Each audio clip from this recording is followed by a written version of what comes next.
नाशिक खबर न्यूज, जनतेचे हक्काचे व्यासपीठ. सर, ग्लोबल वॉर्मिंग फार वाढलेली आहे. ते कन्सर्न जे आहेत मला वाटतं ते शेती खात्यामध्ये ते येईल तो प्रश्न.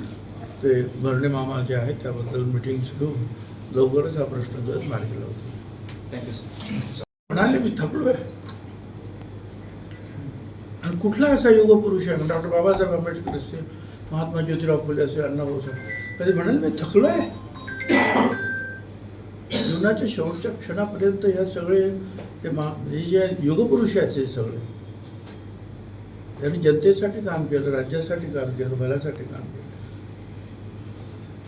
साहेब, आज परिवहन मंत्री प्रताप सरनाईकांनी मुंबईत बैठक बोलवली आहे आणि या बैठकीला शशांकराव आणि संजय निरुपम हे जर करायला लागलो आपण तर या अशा हजारो लोक उतरणारच रस्त्यावर आणि मग आणखी प्रश्न निर्माण होईल. हाच मला अजून काय माहीत नाही आहे बरं का. आणि या बाबा लोकांना लोक पैसे पण खूप देतात.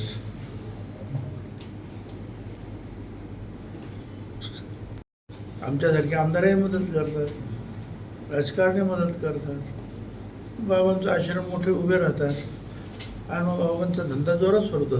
अलीकडे हा धंदा फार चांगला आहे, जोरात आहे. सर, उलट आहे, पोलीस त्यांचं काम करत आहेत, ते करतील.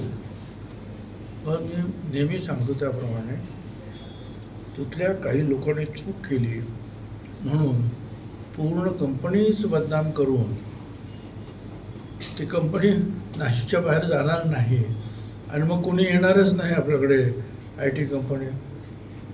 इथपर्यंत आपण त्या कंपनींना बदनाम करू नये. आणि ह्या कंपन्यांमध्ये TCSमध्ये अक्षरशः लाखो लोक जगभरामध्ये काम करत असतात. कुठे काय चालतं, कुठे काय चालतं हे काही वरच्या MDंना यांना त्यांना काही माहीत नसतं. तर ह्या अशा काही गोष्टी घडतात, त्याच्यावर पोलीस कडक कारवाई करत आहेत. तर तेवढं पुरतंच ते मर्यादित राहिलं पाहिजे. पोलिसांनी कडक कारवाई केली पाहिजे. आणि मला असं वाटतं की कंपनीनं स्वतःच्या त्यांना जे आहे सस्पेंड केलेलं आहे. बोललं जात आहे चांगली गोष्ट आहे ना. सगळ्यांचंच राजकीय पुनर्वसन झालं पाहिजे योग्य प्रकारे आणि महाराष्ट्राची सेवा जी आहे योग्य प्रकारे त्यांच्या हातून घडलं पाहिजे. प्रयास केला तुला काय माहीतच नाही. छत्रपती शिवाजी महाराज आणि रामदास स्वामी यांची भेटच झाली नाही असं इतिहासकार म्हणतात.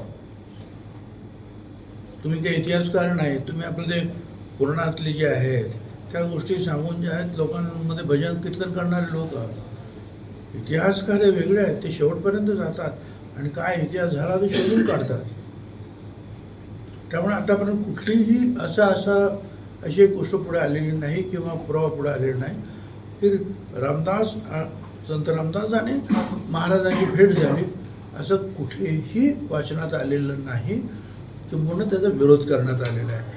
जे वाचनात आलेलं नाही, जे विरोध करण्यात आलेले आहे, जे इतिहासात नाही, ते जर तुम्ही सांगायला लागले की शिवाजी महाराज संत रामदासांना म्हणाले मी आता थकलो आहे, तुम्ही सांभाळा हे का. आणि मग रामदास म्हणता नाही नाही तुम्हीच सांभाळ. अरे काय थकलो आहे, छत्रपती शिवाजी महाराज थकले हां. आणि मग याचा राग येणार नाही. मराठी लोकांना महाराष्ट्रात काही छत्रपतीला मानणार सगळ्या लोकांना राग येणार. एक बोलण्याची पद्धत आहे. म्हणजे नुसती भेट झाली असं म्हणत नाही ते. महाराज म्हणतात मी थकलो आहे. अरे वा, छत्रपती शिवाजी महाराज का संभाजी महाराज का यांनी प्राणाची आहुती दिली अनेकांनी या देशासाठी, स्वराज्यासाठी. यावर तुम्ही आम्ही काय सांगणार. आपण नेहमीच सांगतो की झाडतोड करू नका, परंतु आम्ही जे आहेत वेगवेगळ्या विकास कामासाठी 1-2 नाही 10,000 20,000 झाडं तोडतच असतो.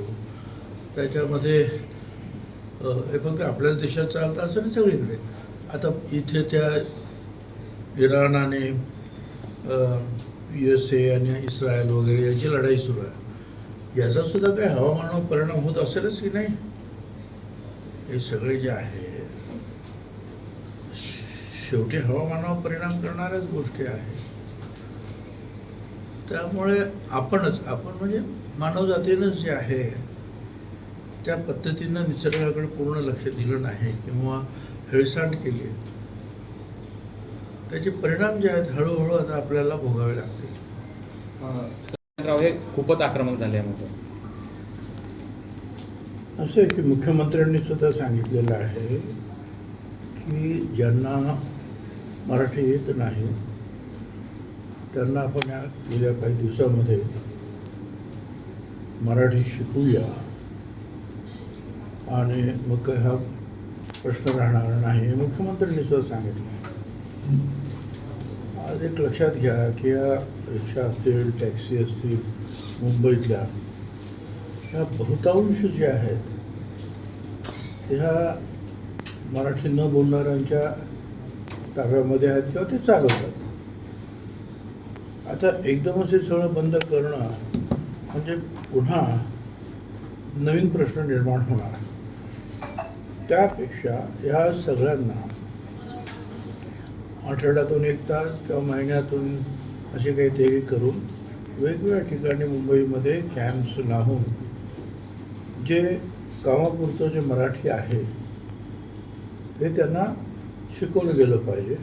तर त्याच्यासाठी एक व्यवस्था अशी एक निर्माण केली पाहिजे की कोण कोण आलेत, कोणाकडे रिक्षा आहेत, कोण चालवत आहेत आणि त्यांनी ते शिक्षण पूर्ण केले की नाही. आणि मग त्यांना एक छोटंसं एक सर्टिफिकेट द्यावं की त्यांनी मराठी कोर्स पूर्ण केलेला आहे आणि मराठी येतं. तर त्यासाठी कदाचित महिना 2 महिने जर लागले तर मला असं वाटतं आपण ते दिले पाहिजे. एकदमच जर आपण सगळं बंद करायला गेलो तर मला कल्पना नाही की आणखी नवीन काहीतरी प्रश्न निर्माण निश्चितपणे होऊ शकतील.